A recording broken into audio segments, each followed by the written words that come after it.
Proximity is our new work for the Adelaide Festival.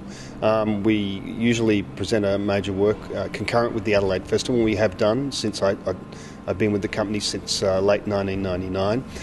In the past, we've done other shows involving technology, such as Devolution, which was an enormous show with a French-Canadian roboticist.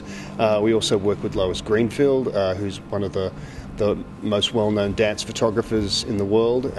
She was live on stage and held, taking incredible photographs that were projected live onto screens.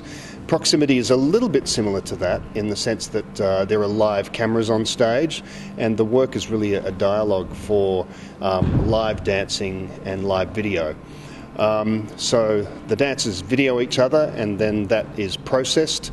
That imagery is processed and then is projected onto an enormous screen behind the dancers. Proximity sees a collaboration with a Paris-based video engineer, Thomas Pachud. Thomas and I worked together last year on a version of the Rite of Spring for Ballet du Rhin, which is a company in France. And we began the first stages of this idea of working with live video and dancers and processing that imagery and having it projected onto these enormous screens. That was sort of like, in a way, the first step in this creative partnership. And then I invited Thomas to come and work on Proximity because those ideas were so beautiful and so powerful that we thought we'd continue the creative this creative cycle on Proximity. We've been rehearsing for a number of months, and we're kind of very soon about to move into Her Majesty's Theatre.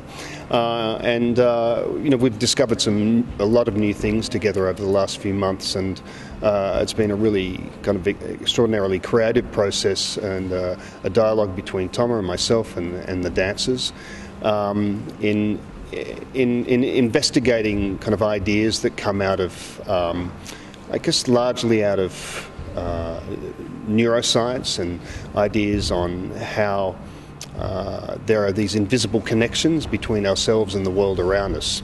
So in neuroscience, in neurology, there's this the existence of neurological maps inside the brain, and when we connect with objects in the world around us and each other, even through our perception, these neurological maps engage and incorporate the world around us. So as we pick something up and hold something like a pen or drive a car or holding someone's hand, for example, our neurological maps incorporate those into our body scheme. We incorporate the mass and size and weight of those objects, and they become part of us. So I thought that was a really profound and kind of beautiful idea to take into this work, that there are these invisible connections between ourselves and the environment that we exist in. And so a lot of the video in this work is about it's about making those invisible connections visible in some way. So all the video in the work is metaphors for those neurological connections between us and the world around us.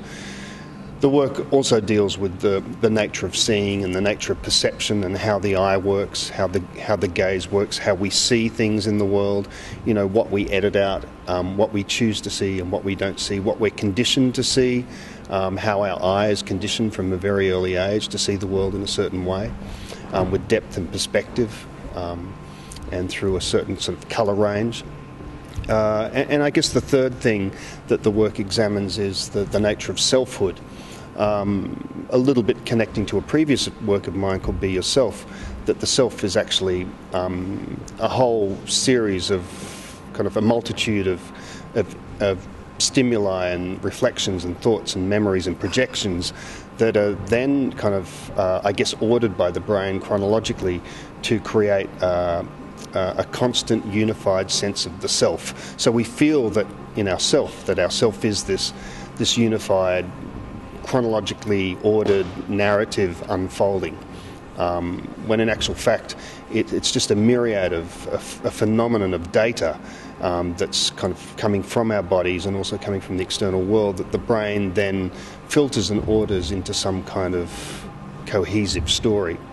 And that's the kind of conceptual crux of proximity. But largely the work is, it's a very it's a very beautiful work, I think, in that the video imagery is extraordinarily complex and detailed, and extraordinary use of colour and design. So it really is this dialogue for film and for live dancing. So I think the piece is quite unique in that, in a way, we're watching a kind of a live, large-scale film along with live dancing, and I think that's the uniqueness of the work.